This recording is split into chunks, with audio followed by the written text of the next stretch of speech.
Pessoal, dando início a mais um programa Contrato Social Podcast e hoje com o nosso amigo Lucas Pavanato, o vereador mais votado do Brasil. Lucas, seja muito bem-vindo ao nosso programa Contrato Social. Aqui é um bate-papo sobre políticas públicas, temas de cidades inteligentes e você é muito bem-vindo aqui ao nosso programa, Lucas. Eu agradeço muito a oportunidade de estar aqui com vocês, poder divulgar minhas ideias e comentar aí sobre as eleições que para mim dessa vez foram muito satisfatórias.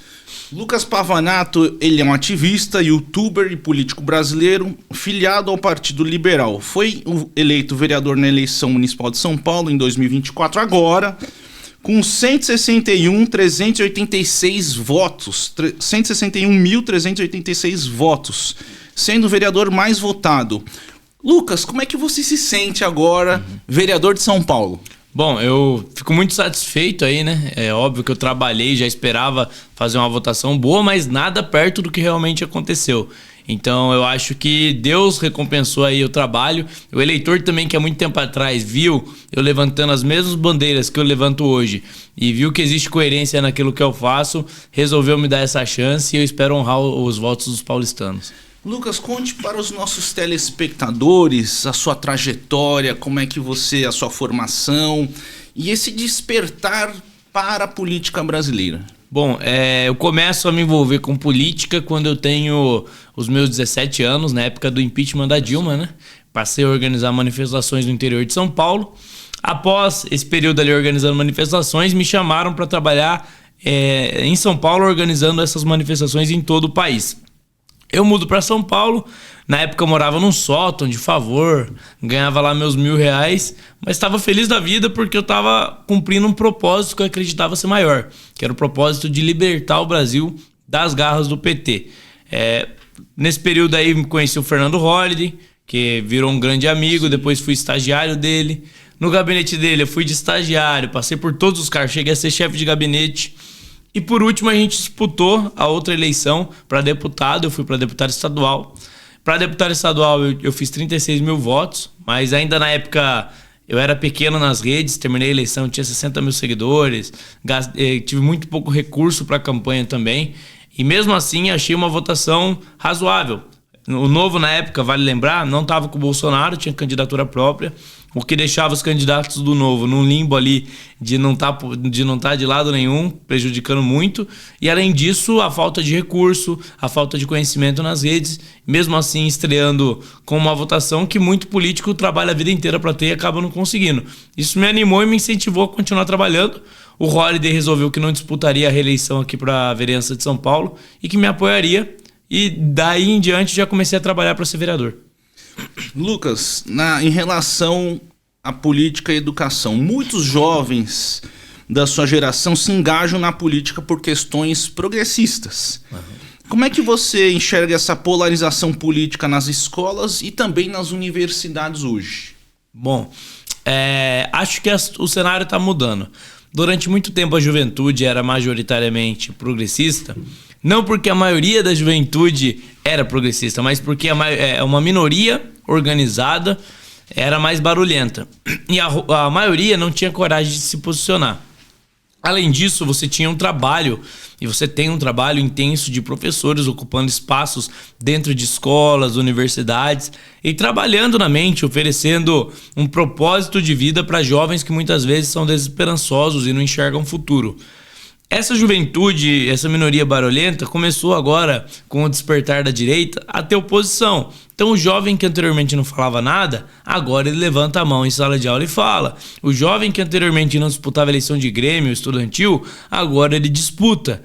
DCE de universidade, agora ele passou a disputar. Então, obviamente ainda o cenário é majoritário da esquerda, mas nós estamos começando a ter professores também de direita ocupando esses espaços. E eu acredito que nos próximos 20, 30 anos aí, a gente vai conseguir ter uma direita forte dentro do ambiente universitário, das escolas. Até porque o que eu vejo do meu público mesmo é que a maioria são jovens. Jovens que influenciam muitas vezes seus pais, seus parentes, seus amigos a votar em mim, porque eles se identificam. E a forma que eu consegui chegar nesses jovens foi por meio das redes sociais. Então, se eu tô vendo jovens hoje que tem esse pensamento, a tendência é que nos próximos anos a direita ganhe força. Lucas, seu engajamento político, como você falou, começou a se solidificar em 2013 nas manifestações contra o aumento da passagem de ônibus. Qual foi o momento mais marcante para você naquele período? Em 2013 foi a primeira vez que eu fui para uma manifestação. Eu não era organizador nem nada e nem entendia o que eu estava fazendo. Eu lembro que eu fui com meu pai a primeira, depois fui mais umas 2 manifestações sozinho. E eles distribuíram uns panfletos lá. Eu peguei um panfletinho, era um panfleto contra o Feliciano, contra o Bolsonaro, contra a extrema-direita. Falei, pô, eu tô aqui na rua, mas eu não sou contra essas coisas, não. Tô aqui porque a passagem tá cara. Sim. Mas eu falei assim, pô, tem alguma coisa errada. Essa galera que tá organizando isso aqui, eles não pensam como eu. E aí eu começo a pesquisar, né? Já, na sala de aula, eu começo a travar os primeiros debates com os professores, começo a pesquisar, a me informar. Então, o professor falava alguma bobagem na aula, eu pegava o que ele falou, ia para casa, no Google, pesquisava novos argumentos, pesquisava artigos, textos para ler e voltava na outra aula trazendo novos argumentos.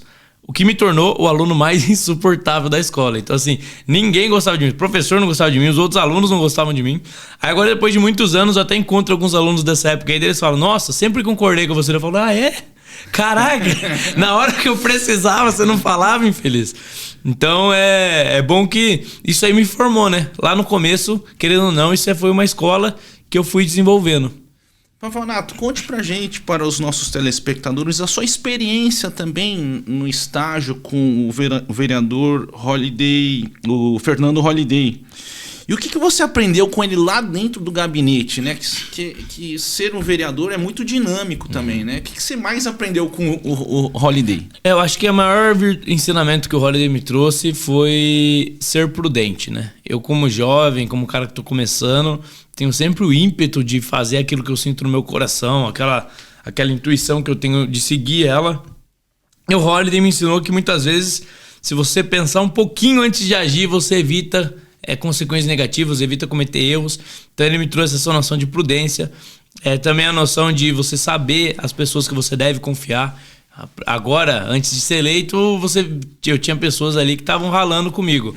Agora, depois de eleito, aparece todo mundo que dizendo que confiou em você, mas que nunca moveu uma palha para te ajudar. Então, assim, saber quais são as pessoas que você tem que confiar e também noções técnicas ali, né? Eu ajudei o Holliday muito tempo ali com votação de projetos, acompanhando os bastidores de comissões, e isso me dá uma vantagem por saber já como funciona a Câmara Municipal, apesar de não ter tido um mandato. Muito bem. Uma pergunta, Pavanato, aqui. Você mencionou que mudou de ideia em relação ao governo Bolsonaro durante a pandemia. E qual foi o ponto-chave dessa mudança de opinião? Então, quando eu estava no Movimento Brasil Livre ainda, e um pouco depois de eu sair, quando eu fui Partido Novo, eu ainda estava submetido ali ao mesmo microcosmos de ideias, sabe? Era uma bolha de ideias. E quando eu saio, eu começo a seguir pessoas diferentes, pessoas mais ligadas ao Bolsonaro. Eu lembro que a primeira vez eu acho que eu vi um vídeo assim, defendendo a posição do Bolsonaro na pandemia, mais tecnicamente, foi o Tomé Abdutti, inclusive. Daí no vídeo ele explica alguns detalhes ali do contrato. Eu fui atrás do contrato para ver, o contrato com a Pfizer, que tanto acusavam o Bolsonaro de ter recusado, né? O contrato ele previa que, por exemplo, a empresa ela não precisaria entregar todas as vacinas que ela prometeu. Então, imagina um governante, presidente da República, assinando um contrato com uma empresa e a empresa falando para você, você tá assinando aqui, mas eu não vou entregar tudo. Eu não sou obrigado a entregar. Entendi. Isso é crime de responsabilidade, no mínimo. Sim. Aí você não tinha autorização do Congresso ainda para comprar vacina. Crime de responsabilidade.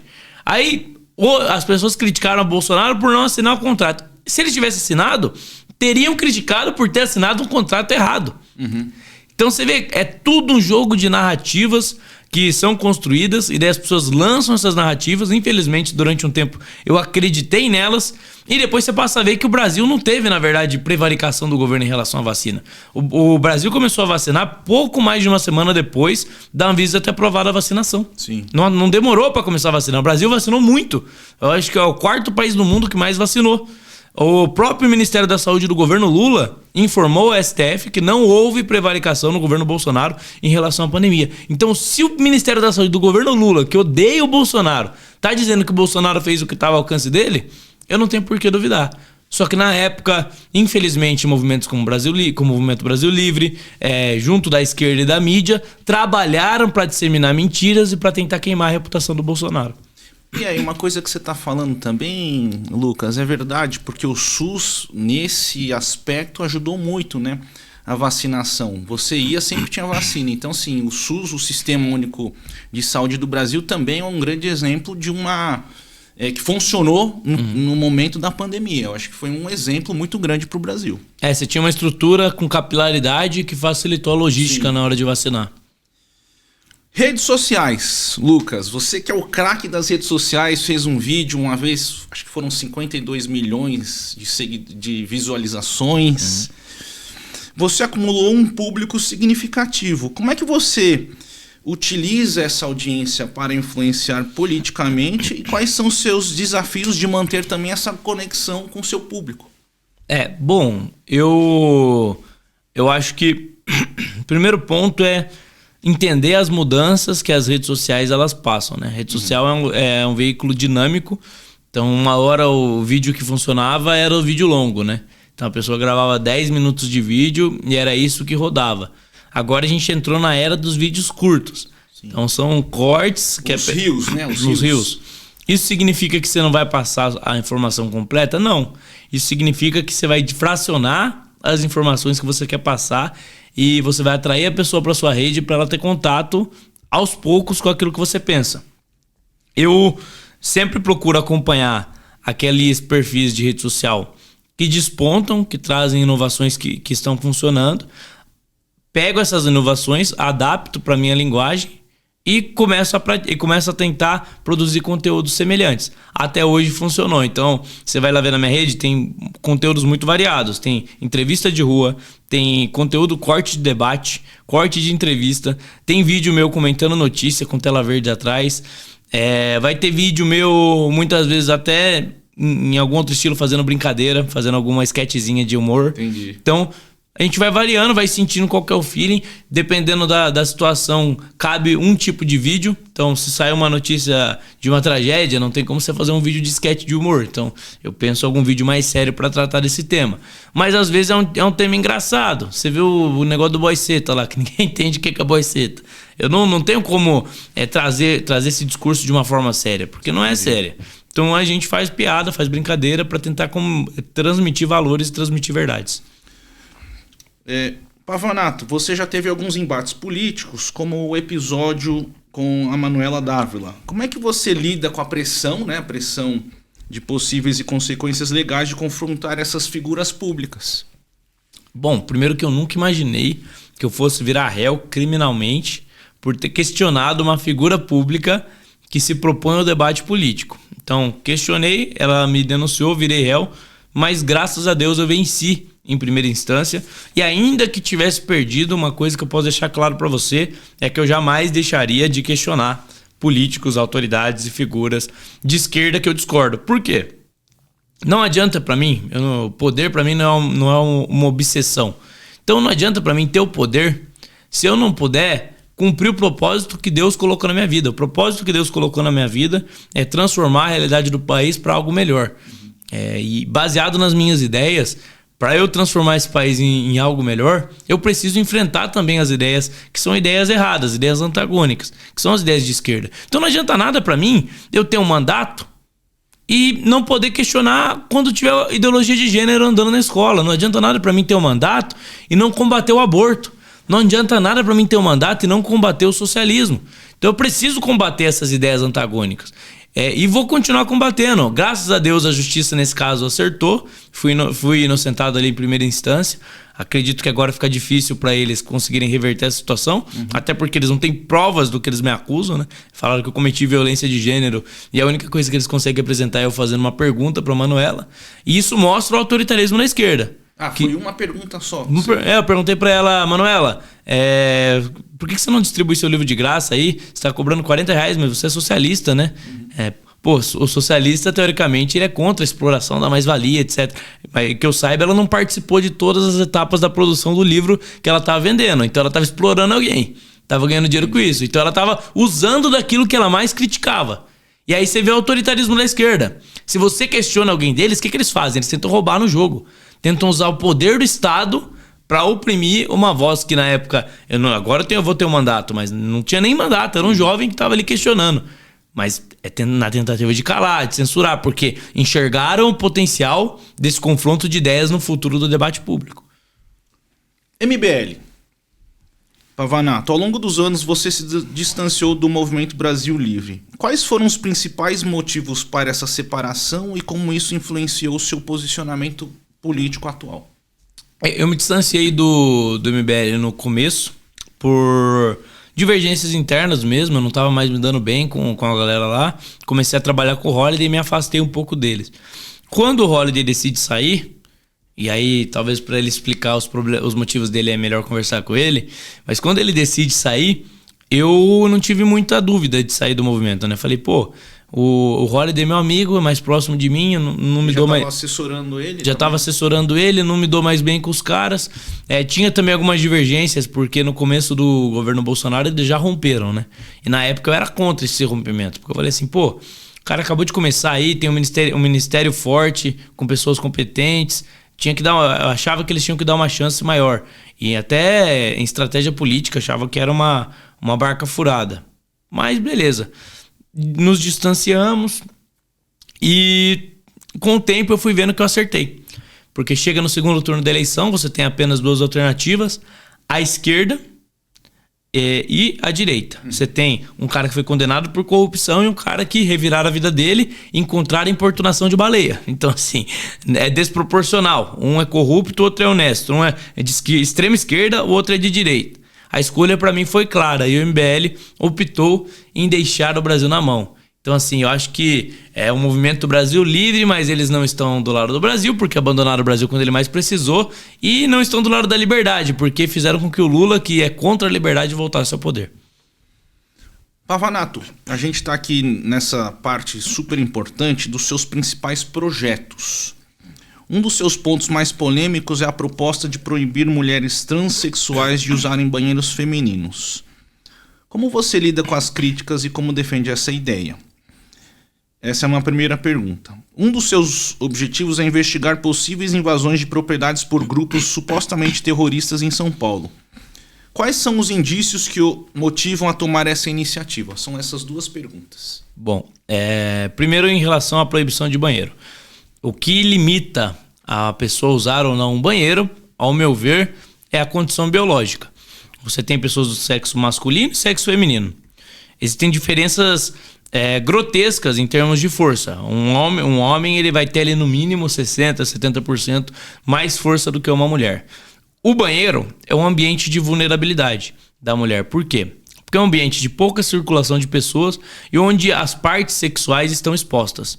Você permitir que pessoas com 60%, 70% mais força usem o mesmo banheiro que uma mulher, é você dar oportunidade para algum oportunista mal intencionado entrar nesse banheiro e cometer violência. Você tem um estudo que foi feito em Londres. Nesse estudo ele mostra que das violências contra a mulher que aconteceram em banheiro, 90% aconteceram em banheiro unissex. Ou seja, banheiro onde você tinha homens frequentando. Por conta disso, eu não retrocedo nessa ideia. Eu tenho certeza que a maioria da população brasileira concorda comigo quando eu falo que isso é errado.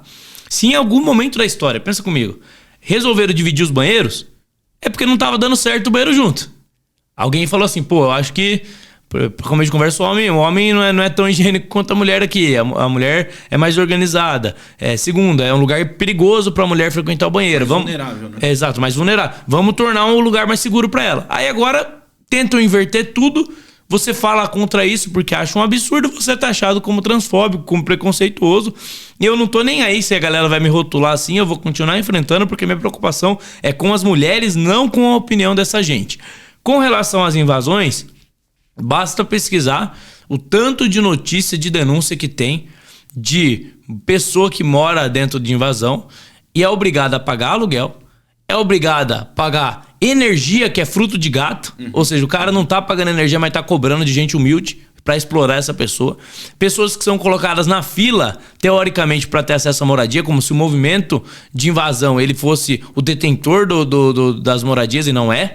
Mas a pessoa é colocada na fila, é iludida, é mantida como militante político, nunca recebe o imóvel e, ao mesmo tempo, financia uma quadrilha. Porque, pra mim, se você tá invadindo uma propriedade que não é sua e tá lucrando com isso, você é um quadrilheiro, você é um bandido marginal. Então, a gente vai passar limpo isso sim. O que eu mais quero, o meu sonho aqui como vereador em São Paulo, é passar limpo esses movimentos terroristas, mostrar o que eles fazem de verdade, escancarar, botar pra gente interrogar lá na Câmara Municipal, na CPI, os líderes desses supostos movimentos e mostrar pra população de São Paulo o que eles vêm fazendo. Porque quando a gente passar limpo isso, a gente vai conseguir realmente ajudar essas pessoas que têm problema com moradia. Libertar essas pessoas das amarras que esses movimentos impõem. Eu já conheci pessoas, tem eleitor inclusive, pessoa que trabalhou na minha campanha, que mora em ocupação e tem que pagar aluguel.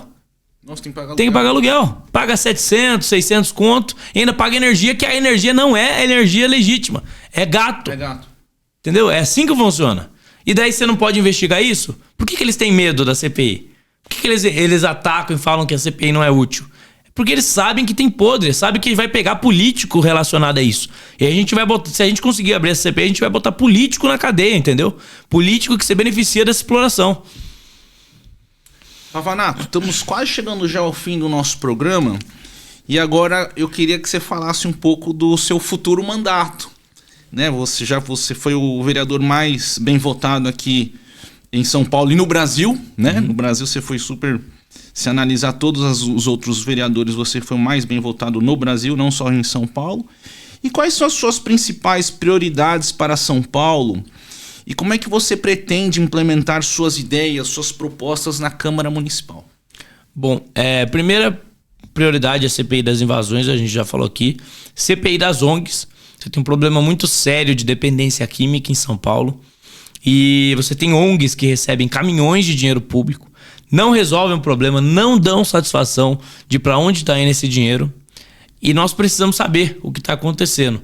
Assim que a gente conseguir passar limpo essas ONGs, a gente vai conseguir destinar o recurso para ONGs realmente eficientes e vai conseguir melhorar esse problema da dependência química que assola São Paulo. Depois das CPIs, a minha preocupação é a minha destinação de emenda. Eu quero fazer uma destinação técnica para instituições confiáveis, para resolver os problemas, os principais problemas que eu puder resolver com essas emendas. Uma parte dessas emendas vão para instituições pró-vida na cidade de São Paulo, instituições que trabalham com mulheres vulneráveis que pretendem abortar, oferecendo uma alternativa para que elas escolham a vida, escolham o caminho de ter o próprio filho.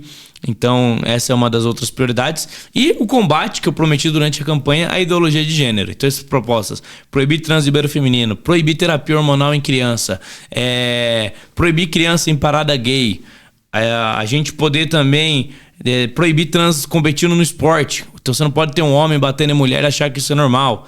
Todas essas pautas que são contra a ideologia de gênero, junto de fiscalizar as escolas da cidade de São Paulo para a gente ver se não estão doutrinando os nossos filhos para aquilo que a gente não quer. Isso é um compromisso meu e eu vou trabalhar com prioridade no mandato. Pessoal, muito obrigado pela participação até esse presente momento no nosso programa Contrato Social Podcast. Aqui eu quero agradecer mais uma vez Lucas Pavanato, vereador de São Paulo agora.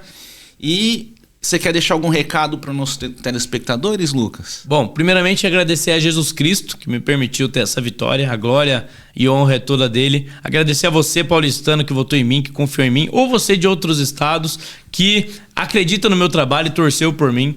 Eu tenho certeza que nós demos apenas o primeiro passo de uma trajetória grande de luta pelo nosso país. As ideias que eram marginalizadas anteriormente, vocês podem ter certeza que eu não vou ter medo de defender. Eu vou defender a verdade, vou defender aquilo que é certo, defenderei a vida, combaterei a ideologia de gênero e tudo aquilo que vem de errado por parte da esquerda. Então, contem comigo como um soldado da direita na cidade de São Paulo, defendendo o nosso país. Muito obrigado, pessoal, e até a próxima.